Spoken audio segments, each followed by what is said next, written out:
Ancien professeur d'histoire, aujourd'hui artiste peintre exposant à travers le monde entier, Patrick Pietropoli s'est arrêté à Melun l'instant d'une exposition de 73 œuvres, portraits ou paysages urbains. J'ai fait l'équivalent de cette exposition au musée de Crema, qui est en Italie, ville jumelée avec Melun.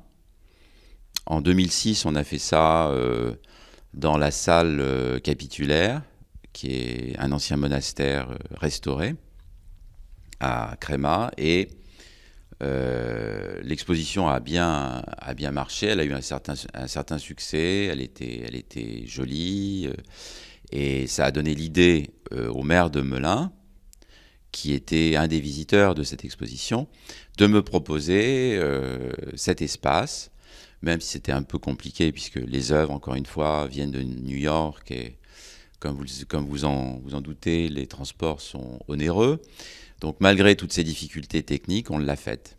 Depuis 30 ans, Patrick Pietropoli vit de sa peinture. Il expose à New York, Chicago, Londres ou encore San Francisco. Un véritable tour du monde. Il fait partie de la famille des peintres qui jouent avec la représentation, le réel. Sa peinture est farouchement figurative.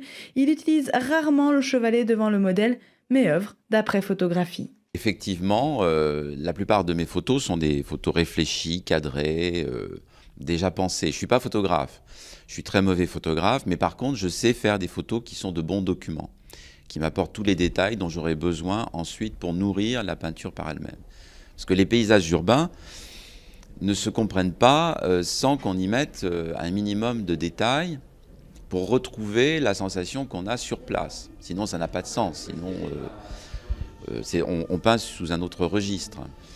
Mais j'ai très vite fait d'oublier la photo de départ. Je reste topographique, c'est-à-dire que mes vues correspondent à une vraie vue qu'on peut avoir, si on se promène soi-même, si on se met à la place de ce point de vue, mais j'en reste pas là.